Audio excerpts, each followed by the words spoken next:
我會用 Insta360 Go Ultra 去影郊遊、獨木舟、行山、日常生活、浮潛同埋踩單車，去話你知佢嘅優點缺點。呢部係 Media 機，出片前冇其他人睇過，冇 sponsor。郊遊拍片 Go Ultra 拆咗部機身出嚟，好細部，加埋個帽夾，好適合影臨場感好高嘅畫面。因為佢用磁力固定，隨時可以掹出嚟自拍，好方便。佢哋自創嘅相機固定系統依然係好容易玩。最尾幾多班啊？幾時啊？6點半。幾多個鐘一班船啊？一個。係咪左船啊？兩米。10號碼頭。10號碼頭。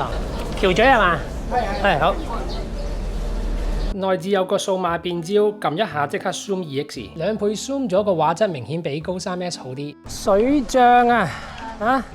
點解會變咗打直嘅片？就係因為 Ultra 機身設計嘅一個唔好處。3S 部機係長方形，打橫打直擺位一摸就知道。Ultra 部機身正方形，橫擺直擺感覺差唔多。唔留心睇清楚指示燈方向，或者鏡頭擺位你擺錯咗都唔知。我呢條片想影打橫嘅，但就持上吊墜嗰陣唔為意打直咗嚟遲。相機黐掌心口收音特別清楚。嚟到橋咀島啦，而家水漲。頭先就係坐呢一部肥婆船務嘅瀑布仔過嚟。Ultra 多咗個智慧型抗風做強嘅收音模式。大風啊！開咗呢一個運動抗風槽。好，而家入去，慢慢攞翻佢個救生衣嗰啲嘢出嚟。用咗佢聽唔到啲風吹入咪嘅聲，但就係好似瞄咗嗰一節咁，睇你中唔中意 ？Ultra 都加入咗 3S 冇嘅運動 HDR 模式。超級好太陽啊！而家打開咗個運動 HDR 㗎，希望可以有幫手啦。見到我有少少背光，但冇話影到好暗。4K30 開咗 HDR，Mega 視覺就係咁啦。哇，高光陰影位畫面處理得好咗。但我要嚟嘅唔係呢個海灘，而係由呢條小路入去到個碎石群嗰度咧，有咗運動 HDR 畫面光暗位比起 3S 平順啲。Ultra 個快門就係隱藏咗機身正面，同 3S 差唔多，所以揸住部相機好容易唔小心揩到，開始錄咗都唔知道。另外一個官方冇講嘅缺點就係 zoom 嗰陣會 cut 走咗一節仔影片同埋收音，你聽下。喺我前面呢條咧就係好出名嘅連體 zoom 咗 2x， 見唔見到啊？做唔到一邊解說一邊 zoom in 俾人睇嘅效果。Insta360 個 Flow State 防手震已經做到好成熟，通常我都就咁用標準防震。啲雲可以黐咗上去藍色壁布板上面咁靚，好 sharp。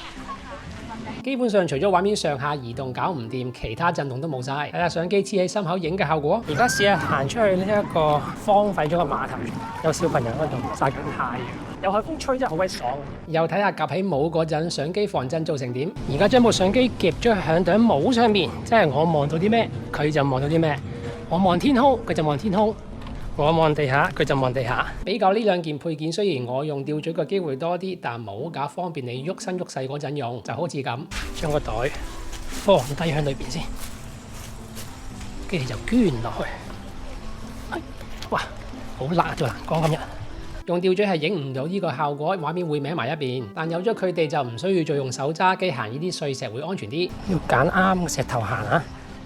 去，帽夾係難用過吊墜嘅，因為你唔知要調幾低幾高先可以 cover 到呢個影嘅嘢。個磁石吊墜今日就功德圓滿啦，因為入咗嚟就冇用啦。呢條片都影到好地地。呢堆就係等人落水會用到嘅嘢，潛水衣，跟住眼罩、吸管。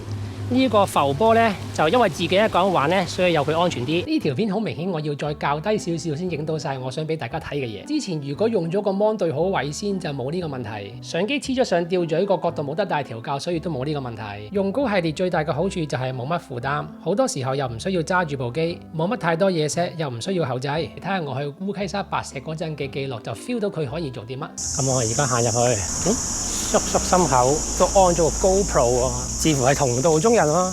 嗱，入嚟呢條路就唔算好靚嘅，尋日仲要落個大雨嚟，所以有啲泥濘啊。我後邊就係水啦，而家行入去，到嚟呢度啦，有石級添喎仲。哇，有人喺度品茶啊嘛，犀利啊！好啦，沙灘啊，嗱，呢個就係大名鼎鼎嘅心形石。好，睇下啲水都尚算好清嘅。得得，哇，咁就可以自拍。影到沙灘，影到海，影到天空，聽到啲海浪聲啊！跑沙灘，而家用咗 action 視覺，應該係影到最闊嘅畫面。而家相機就喺心口嘅，哇，完全冇人嘅沙灘幾爽，打橫跑都唔會阻住人。你見到呢一邊個灘呢，少啲沙多啲石啊，所以水就會清好多。我揾到傾斜修正呢個功能嘅一個限制啦。原來如果頂帽歪咗呢，Zoom 2X冇咗傾斜修正。如果你部機唔係放得水平嘅話，你影出嚟都係唔水平噶。至於機身背脊有磁石可以周圍磁呢，係多咗個取景方便性嘅。例如我磁咗喺路邊嘅防撞柱上面，好啱用嚟影第三方角度，唔使一定帶腳架。但係個芒上面個變焦掣好容易唔小心揩到啦，一入褲袋攞充電盒出嚟就揩到，所以變咗 2X 都唔知，影完先知道。呢個情況喺我身上出現咗好多次，唔係咁爽。3S 都有呢個問題。仲有就係 3S 個帽夾有埋磁力，用咗佢周圍磁之後，仲可以上下調校角度。Ultra 版個帽夾就冇嘅，但我自己通常直接用機身去磁，好少用埋個帽夾。郊遊拍片，個人認為 Ultra 唔會靚過 3S 好多。下一個拍攝實測場景係我去玩獨木舟，玩之前先開個箱先，開箱 Insta360 Go Ultra。哇！第一次見到隻正方形包裝啊！我呢隻係黑色版，包裝側邊有好多想講解相機功能。打開個盒，噔噔，見到有4塊花瓣，睇下寫住 Go Explore、Go Enjoy、Go Create and Go Capture， 幾有心思嘅。部機就放咗喺呢個正方形嘅盒上邊，用磁石磁住啦，咁樣掹到出嚟啦。打開呢個盒睇下，鉗。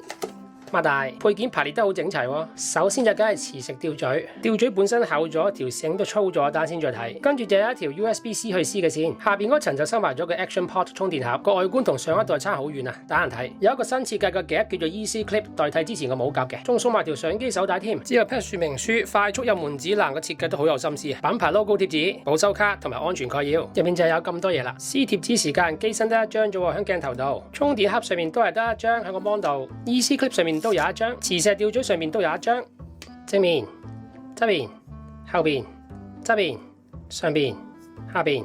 機身感覺用塑膠做嘅，但好實淨，大部分都係磨砂感覺嘅硬膠。背面呢個圓圈同埋突出嚟呢兩點都係用軟膠做，咁呢兩個扣咧就用金屬做啦。正面右上角有個鏡頭，左上角有個收音咪，下邊嗰粒係感光 sensor， 再下邊匿埋咗嘅係快門掣，右下角係相機指示燈，側面收埋咗一條嘅係喇叭，下邊有綁手性個窿，上邊有另外一盞指示燈，背面有連接充電盒嘅接點，另外一邊有第一次見嘅記憶卡蓋，用手指將佢向上推，打開咗。拉落嚟就見到記憶卡插頭，閂埋咗都見到橙色點，推返落去直接見唔到橙色點就 OK。充電盒正面、側邊、後邊、側邊、上邊、下邊。充電盒正面呢個位擺隻 Go Ultra 入去，手柄位有產品名同埋有防線軟膠，仲要係突咗出嚟嘅。機頂有快門掣，側邊有開關掣同埋 Q 掣，落啲有綁手性嘅窿。機頂呢兩個金屬位應該係專用快拆卡扣，另外一邊有喇叭，釋放相機個掣同埋 USB-C 插頭。磁石吊嘴，白色呢邊有磁力，上面寫好咗咁樣放打橫影，咁樣就打直影。灰色呢邊係會頂住個心口，有防滑軟膠。頸繩粗咗好多，兩個 regulators 都唔同咗樣，裏邊都有金屬，所以會磁住上去。側邊設計係咁嘅，而家你見到兩邊係平衡，但係你只需要順時針扭佢一下，再打橫睇，你見到嗰度唔同咗，俾你決定相機向上面影定向前面影。個 Easy Clip 設計係咁嘅樣 ，Easy Clip 正面硬膠，背面防滑軟膠，側邊設計係咁嘅樣，可以咁打開，1、2、3、4、5、6，有6個角度調校。呢個就係佢個夾個部分。3件主要配件同相機都係用磁力卡埋一齊，磁上去，又磁上去，再磁上去。磁石吊嘴限你咁樣磁或者咁樣磁，另外一啲角度咧，你見到唔啱位嘅。Easy Clip 都一樣，你可以咁樣磁，咁樣磁。另外兩個方向咧唔啱位嘅，磁唔中。夾上4個角嘅凸位 match 翻相機後邊4個角嘅凹位，所以磁咗上去之後咧係唔會轉嘅，好緊。相機同充電盒擺放嘅方法淨係得一個方向嘅啫，其他方向咧唔啱位嘅，冇磁力嘅，或者係排斥。呢邊都一樣，一定要咁樣磁。充電盒上面有兩個銀色金屬爪，對準相機背面兩個金屬卡位，放咗落去，除咗有磁力，金屬爪仲會咬住佢，好緊。要放相機出嚟，要撳呢個掣，再咁樣扯出嚟就得。相機手帶仲有快拆設計，你撳呢個掣就可以甩到部相機出嚟，撳翻粒橙色落去咧就會鎖翻住。同埋長度調校都幾靈活，你見到而家就係咁樣啦。如果我扯呢個位出嚟咧，你會見到可以去到好長喎。唔中意綁佢喺充電盒嘅話，直接綁佢上機身都得。綁咗喺機身放翻落充電盒都唔會頂住，呢個設計幾聰明。仲可以當埋相機安全繩，例如部相機夾咗喺帽上邊，呢條手繩就可以連住帽嘅後邊，咁就唔怕跌啦。呢條手繩玩下一個活動嗰陣好有用。影餐獨木舟高系列係最容易用嚟影餐獨木舟嘅 Insta360 相機 Go Ultra 都唔例外。跟埋嗰個帽架幫你唔使用手，唔會影響你餐獨木舟咁去拍片。望住乜就影到乜，啲水靚就望埋去影，用自己個頭當腳架，pan去右邊望下個島，又望翻中間，然後pan去左邊，攤到攰停低影下風景，聽埋啲浪聲。第一身視覺感受好正，飲蘋果汁，哇，爽啊！影下景，有需要嘅話，除頂帽落嚟就可以自拍，同朋友一齊影都得。Ultra 個帽架俾你旋轉部機持上去都得，就可以影到9:16打直影片。見到靚水，打個卡放上 IG Story。3S 嗰個夾唔得，淨係可以打橫夾部機。Ultra 跟埋嗰條安全繩玩獨木舟超有用，用佢綁住帽後邊個扣，就算個帽架單靠磁力去固定，你都可以放心用。但頂帽最好係可以浮水嗰種款，磁石吊墜玩獨木舟嗰陣就冇乜用。一嚟有件救生衣頂住心口，二嚟隻槳會喺心口前邊喐來喐去打到部機，所以我一定用帽夾嚟玩獨木舟。用落個夾係咪完全冇問題？當然唔係啦。放上去嗰陣影之前要預先選擇好上下角度，角度校得啱影出嚟梗係靚啦。如果校得唔好，例如校低咗就可能影唔到風景。有時校低咗角度影啲水，唔記得校翻高就會影成咁。嚟一個快嘅，幫你拍緊片。即係我嚟個快嘅。係啊，直去直線喺嗰度快嘅。導演係啦，野外求生咁樣。你嘅未來就喺嗰度啦。冇片俾翻個 friend， 你話尷尬唔尷尬？其實可以先用充電盒遙遠取景，但應該大部分人同我一樣都唔想個盒掂到鹹水，所以選擇估下。要估到水平線喺邊，其實唔係好難，唔使下下水平線喺中間先靚嘅。影嗰陣得閒調整下高低角度，令到畫面多啲變化。Ultra 另外一個啱影獨木舟嘅功能就係傾斜修正，用咗佢就算頂帽戴得唔水平，影出嚟都會水平嘅。佢會裁剪四邊畫面，令到視覺窄咗，但 Ultra 支鏡好 wide，所以冇乜問題。想臨場感再高啲，可以選擇用 Action 視覺，但就冇咗傾斜修正個功能。Ultra 個 4K 影到60格，呢度都有啲用。拖慢一半用30格嚟播就可以做到慢動作撐獨木舟，但用60格就會冇咗個運動 HDR， 要自己取捨啦。現場環境光差大嘅話，我會揀 HDR 多過60格。Ultra 個智慧抗風噪強收音模式，影獨木舟嗰陣幾有用。自己租獨木舟嚟橋咀都有個好處，就係你可以去呢啲咁嘅冇人沙灘，唔需要一定要去街島接駁到嗰個公眾沙灘。通常相機黐心口會比起放帽架收音清晰啲嘅，但今次咁用都唔錯，冇乜風聲。唔中意影住自己講嘢，中意聽現場收音嘅人可以聽下。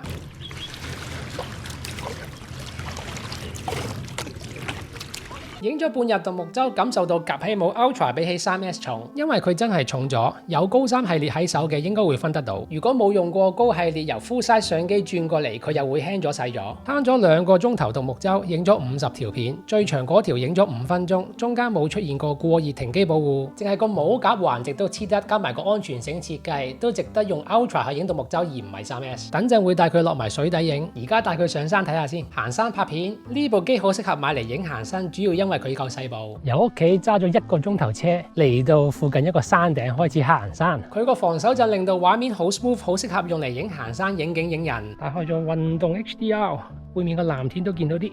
影風景有啲遠嘅都可以 zoom 2x 拉近啲嚟睇，畫質都可以。其實 zoom 唔到幾多。上面有啲牛啊 ，zoom 去睇下，撳 2x 啊。撳咗堆牛喺呢個草原上邊，但好過冇，最少俾我影到啲牛。繼續 2x 近少少俾聽下嗰啲啷啷聲。轉咗立體聲應該聽得更加清楚。根據你想收啲咩聲，喺設定揀收音模式。個人經驗成日唔記得校，或者校完之後唔記得復原。你想用佢啲內置咪去收現場音，其實質素都唔差。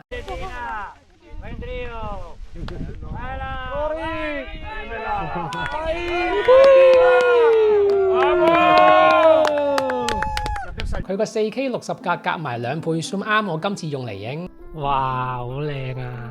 而家用咗 4K 60去影，應該可以慢動作 slow down 俾大家睇下嘅。可以睇清楚玩滑翔傘嘅係點樣起機嘅。攤開喺地下，拉起個傘隨風飄揚，之後個人做個華麗轉身，向懸崖跑落去，都係 4K 60格 2X 先影得到。有啲嘢官方介紹未必會講，例如 zoom 咗 2X 會冇咗個運動 HDR。咁大鑊，咁咪好差？睇你點睇？我就覺得呢個 shot 啲光線同色彩都好靚。普通 1X 有 HDR，zoom 咗做 2X 冇咗 HDR。其實如果環境光差唔大，有冇 HDR 冇乜分別，但 zoom 咗 2X 冇咗就係冇咗，同 AP2 情況一樣。有睇我嘅片就會知道，跟機嘅2件配件都好啱行山拍片用，例如相機放喺帽，望到乜就影到乜。部 Ultra 喺個帽夾上邊，擰住面應該好靚啊！係咪呢？用磁石吊嘴將相機黐喺心口，唔需要揸機影，行幾耐山都唔攰。配合埋 Insta360相機都有嘅移動延時模式，即係喐緊嘅 time lapse 就最啱。通常一影都要影最少5分鐘先有嘢睇，用手揸住部機嚟影係會好攰嘅，黐上心口就唔會。喺 App 度撳個掣，仲可以加入 ND 動態模糊效果。高系列所有嘢都好易玩，當然 Ultra 亦有呢樣嘢玩。用手機 App 連接咗部高 Ultra 之後，喺 App 度打開咗 GPS， 會 fit 啲 GPS 資訊落去高 Ultra 度嘅。後期咧就可以加翻啲 GPS 資訊落條片度啦。佢個 App 仲有好多款 dashboard 俾你揀，有啲都幾靚。呢個功能 Insta360已經玩到好成熟。Ultra 個 mon 比起 3S 大咗一截，個 mon 校到最光咧，喺戶外陰暗位睇得都好清楚。而家試下行去太陽曬正嘅位置，而家就太陽曬正啦。我響隻手機影上去咧就唔係好見到啦，我肉眼睇咧就好清楚嘅。甚至乎我帶埋一隻 Polarized 嘅太陽眼鏡，都睇到個 mon 好清楚喎。所以佢個 mon 個亮度係夠嘅。高 Ultra 加入咗一個人像模式，唔係獨立模式嚟拍嘢嗰陣，畫面右邊掃入嚟之後喺呢度打開嚟睇下有冇用。冇打開人像模式，冇打開人像模式，有打開人像模式，有打開人像模式。會優先 make sure 個人夠光好睇，會犧牲背景嘅曝光。最高用到 4K30、4K60冇得用佢，但都係嗰句，上到山既然記得開嚟影，或者開完之後既然記得熄翻佢，又係另一件事。上到山最好有翻碌自拍棍，方便自拍。支迷你3腳架自拍棍2.0同部高 Ultra 係幾襯嘅，黑色配黑色 ，size 都差唔多。拉長晒。拍出嚟嘅視覺就係咁樣，拉出嚟59cm 長，自拍 cover 到多啲風景，又可以將相機懟高少少，畫面震撼啲。啱啱喺個餐廳度食晏晝嗰時，順便避埋魚，而家再出嚟啦。又可以用嚟做手柄，標準防震，加埋支迷你3腳架自拍棍2.0做手柄就係咁啦。Ultra 個 Action Port 充電盒可以搖佢取景，加埋支自拍棍咧就咁揸住，一邊行山一邊影係好方便嘅。如果需要嘅話咧，就由個心口插部相機出嚟，黐翻落去，即刻變自拍。OK， 可以用嚟低炒。上下倒轉部機，用自拍棍懟去自己隻腳嘅位置，側邊又睇下，前邊又睇下。Ultra 機身上邊本身冇腳架、螺絲窿或者 GoPro 兩腳，標準套裝亦都冇跟配件俾你連到自拍棍，呢一點麻麻地，買 3S 都會跟埋一個。你要揀人氣套裝先送埋，或者自己另外買個配件。想加迷你3腳架自拍棍就要用呢款 adapter， 想裝大腳架棍就要用另外一款 adapter。記得喺官網睇清楚邊樣啱自己。至於電量，當日我由11點影到2點，一共影咗70幾條片，最長嗰條4分鐘，有 4K30 HDR， 有 4K60， 最後用晒充電盒啲電，部相機依然有啲，參考下啦。兩者做到嘅嘢差唔多，睇下你要唔要 HDR， 要嘅話就係佢。好多人都未必會帶相機上山下海，但佢都好適合拍片記錄日常生活，因為有呢兩件配件 ，Ultra 好適合用嚟記錄生活點滴。食菠蘿包，係唔該晒。好，你要用佢個 Easy Clip 夾喺頂帽上邊，跟住將個角度調到好低，咁就可以影到自己做嘢啦。搭巴士。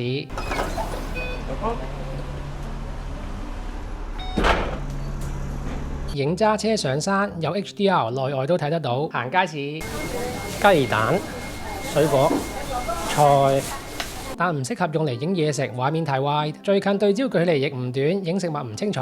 用手揸住自拍記錄都好方便。嚟到西貢就梗係睇遊艇啦，拍晒喺度。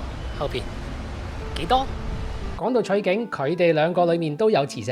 至於機身背脊有磁石，可以周圍磁咧，係多咗個取景方便性嘅。冇帶腳架唔使驚，因為部高 Ultra 上邊係有磁力嘅。你見到磁咗喺呢個金屬嘅扶手度，就好似用咗腳架咁啦。試下佢個 time lapse 功能先，影10分鐘，應該會變咗幾秒嘅影片，影呢一個日落，多雲嘅日落。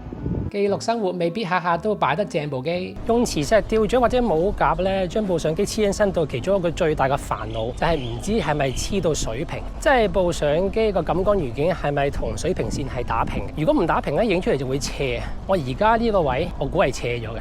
但係高系列相機有一個叫傾斜修正嘅功能，就幫你去補償翻你傾斜咗個畫面，可以似大約有10度嘅補償。你見到我而家部相機其實係黐歪咗嘅，但係打開咗傾斜修正之後咧，你會見到水平面應該都係平嘅，幾好嘅。去到夜晚，終於唔需要收起呢部高機仔啦。影 Magic Hour 嗰陣都未需要開到 Pure Video 模式，普通拍片 4K30 背住個 Magic Hour， 轉做 Pure Video 夜拍模式，背住個 Magic Hour 影就係咁啦。再暗啲，我相信而家呢個光度咧就開 Pure Video 會靚啲嘅，係咪咧？嗱，自拍，拍前邊，自拍，拍前邊。唯一要投訴嘅就係開咗 Pure Video 模式，冇得用人聲增強嘅收音。究竟而家新嘅高系列呢部Go Ultra 喺呢個唔夠光嘅時候拍片係咪好過上一代好多呢？應該係㗎啦。機身同充電盒個外殼物料同樣線手。我哋喺西貢拍嘢嗰陣跌過機，個角崩咗，所以而家鞋雜雜。我當時冇裝到手繩，所以冇仇報。記得用翻條繩多倍安心。佢哋自創嘅。如果佢跟多粒手繩快拆珠珠就好咯，相機一粒，充電器一粒，用邊一部嗰陣咧就將條繩綁上去。中意細部啲冇咁覺眼嘅話揀 3S， 成日要夜晚拍片嘅話就揀 Ultra。咁黑色機定係白色機2襯3啲？我建議大家如果冇乜嘢嘅話，真係唔好買黑色啦。你知道咧，中意同陽光玩遊戲嘅人喺陽光底下黑色用咗一陣之後係辣手嘅，機身摸落呢個位度係辣手。咁就算個充電盒因為黑色吸熱嘅關係咧，都係辣手。屏幕嗰個位都係辣手嘅，再加上高系列相機設計，機身不停咁會喺充電盒度攞電嘅，所以會經常製造熱力。當然黑色都有佢個好處，如果你係一個成日會着黑色衫嘅人，黐咗上心口之後，部相機會冇咁覺眼嘅。如果呢條片幫到你，下次買嘢記得用我喺官網嘅專用購買連結去支持我。多謝，我哋繼續浮潛拍片。首先你要知道，成部嘢唔可以就咁搭落水，主機可以唔用殼，直接浸入水影，最深去到10米，比起高3系列嘅5米深1倍。但有芒呢個充電盒係唔可以浸落水嘅，咁你就知道用佢玩浮潛最大嘅短處。高系列一直都係咁，就係影嗰陣冇得取景，唔可以確實知道影出嚟嘅畫面係點樣。但機身裏邊粒 sensor 大咗唔少。喺畫質之前講翻聲，佢哋話 Ultra 有隻水底專用保護鏡，我冇收到，所以你見到嘅係用標配保護鏡影嘅。喺水底拍片有用，畫面質素比起 3S 明顯好啲。只要有陽光，香港夏天水質麻麻地，可以影到唔太 noise 嘅畫面。畫面光咗，少咗 noise， 但我覺得都係朦朦地。唔知係咪因為咁，所以要配翻個水底專用保護鏡。除咗畫質，另外一個大進步就係隻 Action Pod， 機身唔需要黐住佢，都可以搖佢睇翻裏邊啲片。相機分離咗都可以睇片，係方便嘅。嗱，仲播到啊，你見到？但係個質素係差啲，因為用 WiFi 咁樣連接咩？唔係黐住。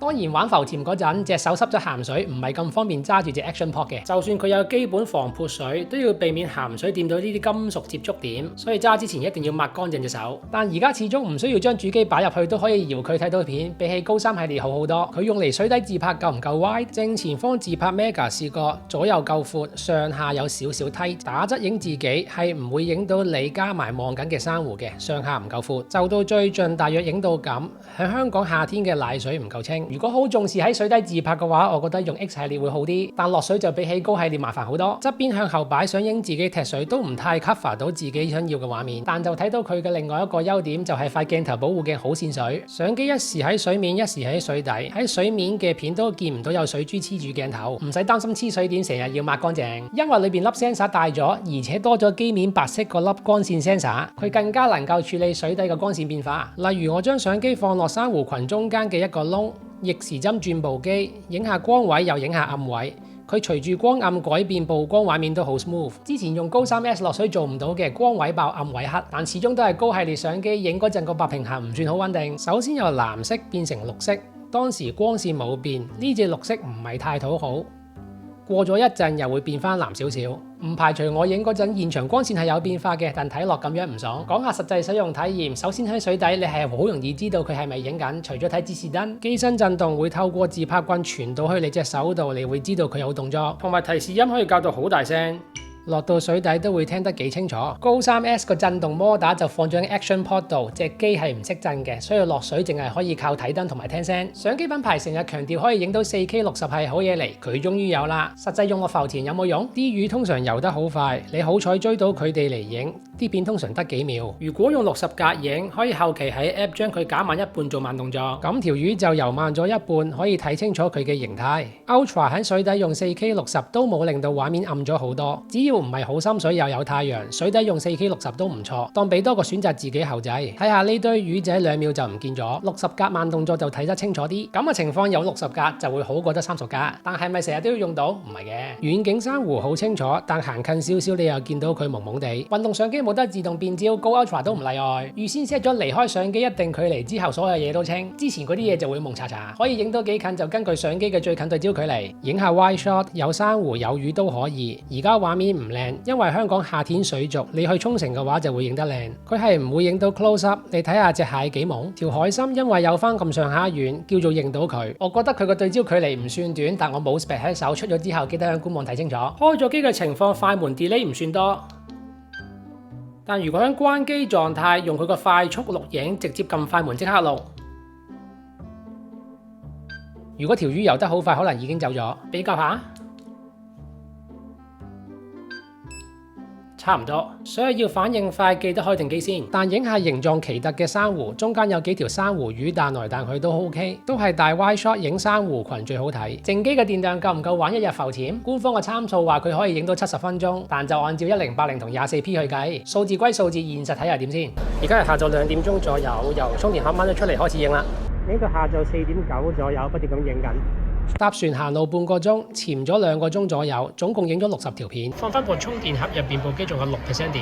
你要玩足一日唔放翻入充電盒係冇可能，但玩半日浮潛，見到有趣嘅嘢先錄，新機絕對夠用。用高 3S 咧，通常浮潛到一半就冇電，浸過鹹水我又唔會將佢喺出邊放翻入 Action Pod，所以冇電就唔會再影。用 Ultra 對我嚟講就少咗呢個問題，你可以參考下。片尾仲會有電量測試。我7月16號帶佢玩浮潛，潛完當晚沖浸淡水，玩完水翻屋企就梗係沖洗佢之後再浸啦。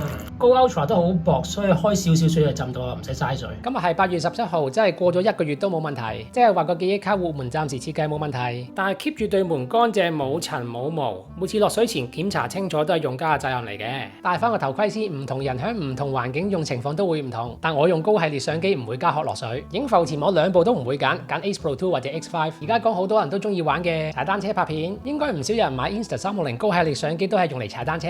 好，而家揸去力騎單車公園，其中一個原因就係佢個磁石吊墜同埋帽架好啱踩單車嗰陣用，解放雙手俾你踩單車嗰陣又可以影。佢跟埋嚟個磁石吊墜咪有2個角度調校嘅，一個係兩邊平衡嘅，即係咁；另外一個咧就係一邊粗一邊幼咁樣嘅，即係咁。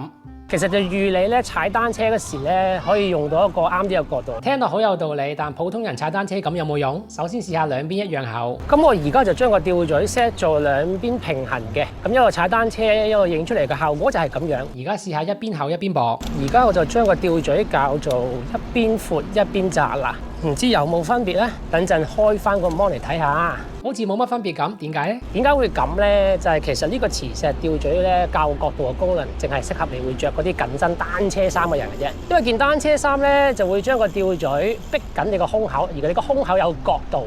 咁個磁石吊墜可以調校角度咧，就 offset 翻你個胸口嗰個斜角嘅啫。咁我而家着緊一件好鬆身嘅 T 恤，個吊墜就喺我個胸同埋我件衫中間咧，向前後蕩咁樣嘅。咁其實個吊墜校咗個角度咧，對佢嘅影響係唔大。單車發燒友通常會着緊身衣，呢個設計應該有啲幫助。着乜衫都好，呢個磁石吊墜的確俾到你一個幾靚嘅踩單車視覺。相機黐心口，收音會直接傳到落支咪度，收音會好清，同埋語音控制開始錄影會好準。啱啱用咗語音控制開始拍，但係要用語音控制咧，你部相機要先開咗機。咁其實用高系列相機呢部相機其實長期閂機狀態，通常就係咁撳下快門就開始錄。咁如果佢可以喺關機狀態之下都可以食到個語音控制就爽咯。佢俾你用2個方向持部相機上去。而家將部相機咧打直咗嚟黐，就影打直嘅影片。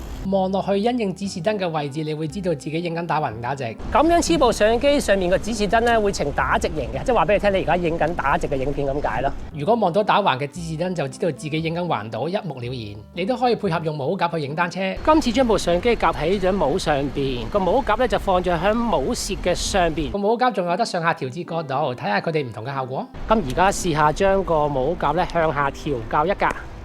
好，而家就應該影多少少路面啦，天空應該唔係好影到，咁啊亦都會影到少少前面嘅，咁啊再向下調校多1格，效果就係咁啦，應該影到大量路面，會唔會影到前進方向呢？唔 sure， 天空就應該影唔到噶啦，咁啦，再將個帽夾調多一次下邊，咁而家完全打平咗噶啦隻夾，咁啊應該影到大量我個路面情況同埋我個單車把手，我點樣操控部單車啦？你都可以向上調，不過好似冇乜用。Ultra 個夾比起 3S 嗰個更方便夾喺帽後邊呢條膠帶上邊。咁啊，而家部相機就係咁樣放咗喺個帽嘅後邊啦，影出嚟效果咧，其實同你夾喺個帽舌上邊咧冇乜分別。帽架比起磁力吊墜影單車有乜好處？用帽架嘅好處咧就係你望去邊度咧，咁你要影住邊一邊咯。你見到而家咧，我望住條河，而家就要影住個跑步人。Ultra 新嘅智慧型抗風噪收音強模式，的確令到踩車嗰種收音好聽啲。而家咧踩住呢個幾大風啊，開咗呢一個運動降風噪啊，唔知可唔可以真係杜絕咗啲風聲，淨係聽到我講嘢呢？固定部機喺吊墜嗰陣，未必可以下下擺得正。Ultra 嘅傾斜修正功能都一定可以幫你拉直翻條水平，幾好嘅。Ultra 新增咗 Pure Video 模式，我哋又測試一下。我比較下普通錄影同埋 Pure Video 錄影夜晚踩車嘅分別。而家係普通錄影，打開咗佢最高嘅規格 4K 60格，抗風噪個收音咧，亦都可以校到強嘅。而家轉咗做 Pure Video 模式啦，最高規格係 4K 30格，佢個收音抗風噪咧最高都淨係可以開到弱嘅啫，冇得打開強嘅。Pure Video 係光猛啲、colourful 啲，但分別唔算太大。力奇主公園呢度比較暗啲嘅，而家就係普通錄影模式啦， 4K 60格，效果就係咁樣。好，踩一轉。等陣就會轉做 Pure Video 模式，轉咗做 Pure Video 模式，行翻力奇主公園呢度。我啱啱發覺咧，呢一隻咁嘅遙控指環咧，真係幾爽嘅喎。你喺個 mon 裏面轉模嗰時咧，嗰隻指環都會震一震，話俾你聽轉咗啲嘢。我下一條片會講下 Ultra 啲配件究竟抵唔抵買，訂閱就有得睇。咁樣就睇到開咗 Pure Video 夜晚踩單車係光啲嘅，不過實際用佢夜晚踩單車拍片，啲街燈畫面會好跳。個人認為用翻 A 系列會好啲。呢兩部影單車其實都差唔多，當然我都唔少得要做下比較高 3S， 先睇佢哋外觀設計分別，大細、厚度，再睇下厚度、背脊，睇下啲紋理。3S 側邊有防線紋 ，Ultra 側邊冇。裝咗充電盒大細、厚度，側邊又睇下厚度。屏幕比較新機大好多。而家比較畫質，同時記得聽埋佢哋嘅收音分別。朝早8點半藍天白雲好天，兩者影出嚟嘅效果分別應該都唔大嘅。而家部 Ultra 打開埋運動 HDR 啦，3S 就冇打開嘅，分別就係咁樣。日頭好天影唔會即刻體驗到 sensor 大咗個好處。兩者都 zoom 咗去 2x， 將畫面放大，畫面有冇差到呢？自己睇下。中意 zoom 嘅朋友 ，Ultra 嘅畫面細節會好少少，但唔多。而家係夜晚7點，即係日落時分。陽光最柔和嘅時候影嘅，兩者都係冇 HDR 嘅，都係 4K 31X Mega 視覺。Ultra 影30格有得開 HDR， 當然要睇下。而家 Ultra 就打開咗運動 HDR 啦，不過呢個咁柔和嘅光線打開 HDR 其實應該冇乜用嘅。Zoom 咗 2X， 兩者畫質又點比較呢？而家兩部機都 Zoom 咗 2X， 放大咗個畫面嚟睇，由個 mon 睇 Ultra 嘅畫面靚過 3S 幾多下嘅。翻到屋企用電腦放大睇，其實兩者嘅 detail 差唔多嘅啫，即係代表 Ultra 隻 mon 靚咗，但 Ultra 嘅畫面雜訊少好多，即係 sensor 大咗係有分別嘅。Ultra 支廣角鏡 wide 過 3S 幾多？睇下佢哋個廣角鏡啦，兩者都係 Mega 視覺，明顯由隻 mon 睇 Ultra 係廣角少少。Ultra 4K 有60格，用咗之後畫質會唔會差咗？試下 Ultra 30格同60格畫質有冇分別啦？而家係30格嘅。而家就係60格拍出嚟個畫面，畫面有冇差到呢？先唔講畫質，60格比30格視野會窄咗，即係有 crop。參考一下 AP2 用60格唔會 crop，要去到120格先會 crop。有冇 crop 喺現實上係唔會影響你揀唔揀用60格拍嘢嘅。但追 spec 嘅人好想知道呢啲嘢。畫質放大嚟睇，兩者差唔多。黃昏唔夠光嘅時候影相，我都係背光嘅。天色一暗 ，Ultra 畫質嘅優勢就出嚟，動態範圍比起 3S 好唔少。Ultra 影出嚟光位冇咁爆，暗位 detail 又多啲。不過 Ultra 拍出嚟嘅白平衡有啲偏冷，我自己又唔中意。試埋一邊行一邊影啊，都係唔係好夠光噶啦。轉個圈俾大家睇下，嗱就係咁樣。Ultra 加入咗 Pure Video 模式得唔得嘅呢？而家夜晚出嚟影高 3S 就用咗普通拍片模式，畫面黑麻麻嘅。咁高 Ultra 用咗 Pure Video 模式，畫面都有翻啲光，但係唔係好光啊，因為附近真係冇乜燈光啊。就咁睇好似冇 AP2 同埋 X5 嘅 Pure Video 咁好喎。再睇下而家一邊行一邊拍片，嗱影住我屋企嘅廁所。有光源，之後影出街冇乜街燈，兩者都好黑噶啦。咁影呢條咁嘅街燈咧，你會見到高 Ultra 會光少少，但係都唔係差好遠。翻屋企放大睇其實都差幾遠，夜晚影嘅話用 Ultra 一定好過 3S。轉做自拍分別就大咯，高 Ultra 係可以喺背光咁黑之下認到我自己嘅樣嘅，高 3S 係乜都見唔到。嗱，而家就望住我間房照出嚟嘅光，又係一樣啦。高 Ultra 就好清楚見到我人啦，高 3S 依然都係黑麻麻一片見唔到嘅。嗱，行去呢度睇下，一邊行一邊影，高 Ultra 依然都係見到係我嘅。高 3S 黑麻麻一片，呢邊亦都係。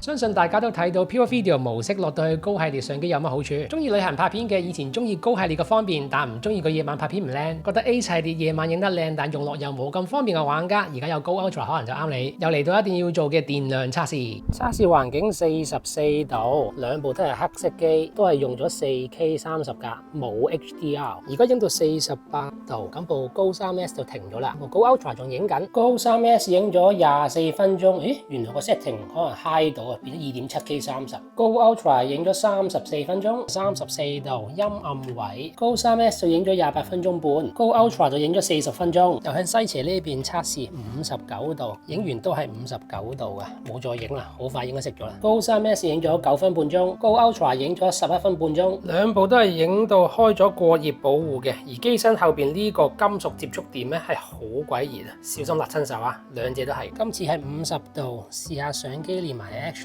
Port 咁樣影啦，兩部黑機應該捱唔到幾耐啊。3S 停咗啦 ，Ultra 仲影緊，睇下 3S 寫咩先。錄影停止，因為溫度過高啊，有幾高啊？49啫喎，冇幾耐 Ultra 咧都係同一命運啦。3S 連合影咗19分鐘左右，Ultra 連合影咗21分鐘，差唔多啫喎。留意翻我係試緊太陽直照50度去煲機，想知實際用到幾耐，睇翻我行山嗰一段。夜晚天黑得翻29度，試下用高 Ultra 嘅 Pure Video 模式對 3S 嘅普通拍片模式。高 3S 影咗31分鐘，影出嚟個畫面黑麻麻。高 Ultra 用 Pure Video 模式影出嚟都有30分鐘，影出嚟畫面光好多喎。開 HDR 或者60格會唔會食電啲？室內30度，4K 30冇 HDR， 影咗43分鐘。今次打開咗 HDR， 影咗38分鐘半，開 HDR 唔會食多好多電。又試埋 4K 60格冇 HDR， 影咗27分鐘半，原來60格先最食電。有嚿機好似高3或者高 3S 喺手嘅點睇？首先睇下有邊啲配件用得翻先。Ultra 用唔到 3S 個活動支架，黐到上去，但個卡扣扣唔到，亦用唔到 3S 嘅磁吸快插，黐到上去，但係都係扣唔住。